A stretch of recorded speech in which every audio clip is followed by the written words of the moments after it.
Nasal cavity, this would be the oral cavity. This is the pharynx, this is the larynx. Now, the opening is the nares.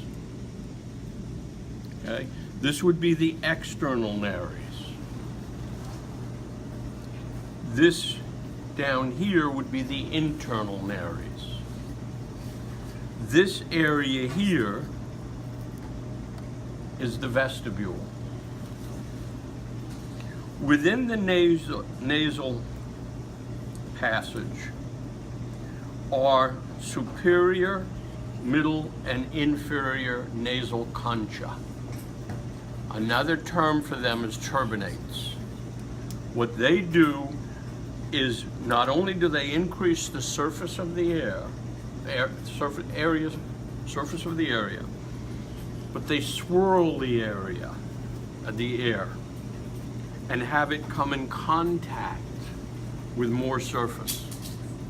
That's so that the air gets warmed and moistened before it goes any further.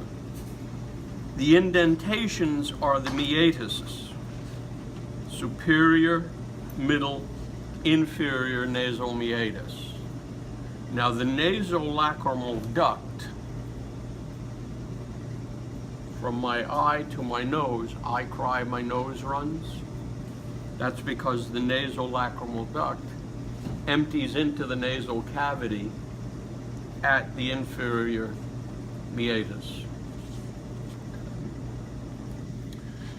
This is called the ostium of the Eustachian tube, the opening of the tube that goes to your middle ear.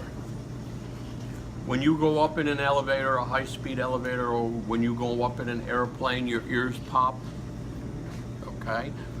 Or you hold your nose and blow to get your ears to pop. That's forcing pressure into your middle ear.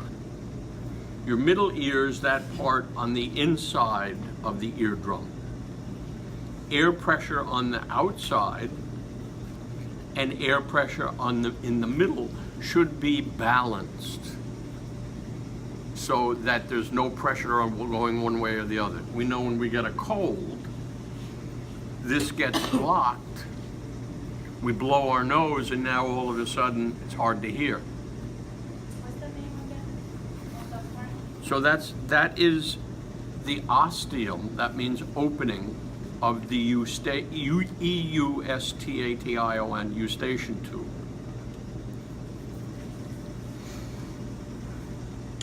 This is the nasopharynx.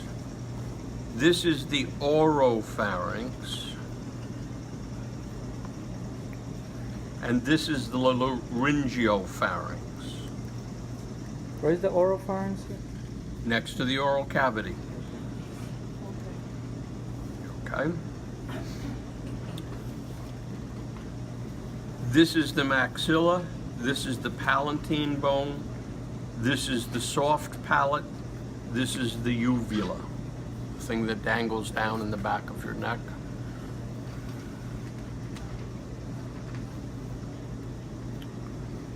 This is your larynx.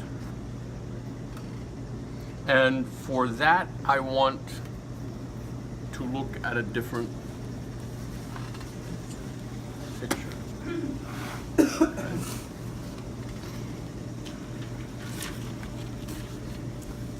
So this is your hyoid bone, okay, which serves to help form the larynx, but also as an anchor for your tongue. Also as an anchor for your tongue. Hyoid bone, thyroid cartilage, cricoid cartilage. Now if I go to the posterior, you see the cricoid cartilage enlarges. Okay, kind of looks like a tulip from the back. So after that begins your trachea. So these are tracheal rings. These are tracheal rings. This is your thyroid gland. Now, this right here is the epiglottis. On this model, it's that. And when you swallow, it does that. Everybody see that? When you swallow, it does that. Okay? The tongue forces that closed as it forces the bolus of food into the esophagus so that we don't aspirate food into our. So that's this, the epiglottis. Now, the white areas in there are your vocal folds. That white gauze are your vocal folds. Okay?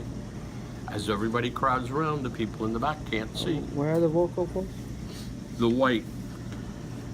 Alright, thanks. Okay, can you see? Okay. So now two cartilages, the arytenoid and the corniculate, have some muscles that move those vocal folds. Okay? The corniculates are the little horns. Right. Arytenoid and corniculate.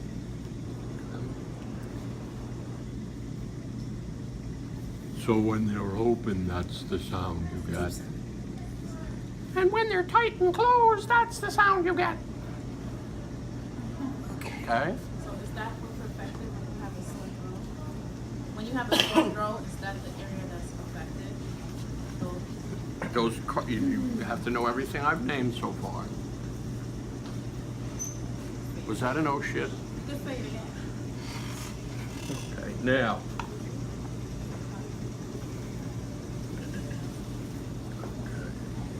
Now.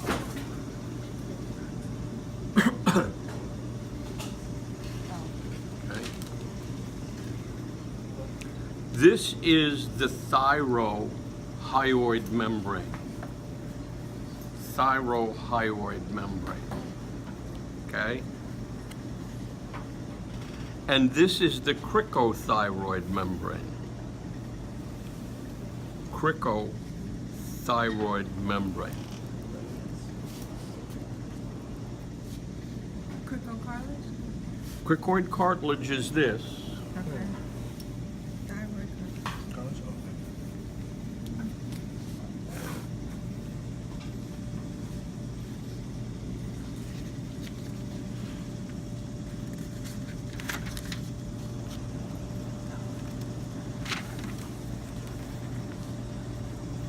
Oh, cricothyroid Ligaments, Mhm. right? Ligaments? ligaments? Ligament or membrane. Okay. Okay. Okay? And there should be the thyrohyoid. Okay, so it connects Okay. thyroid and thyroid. Okay. Got it? Got it. Get to work. There's a lot more coming.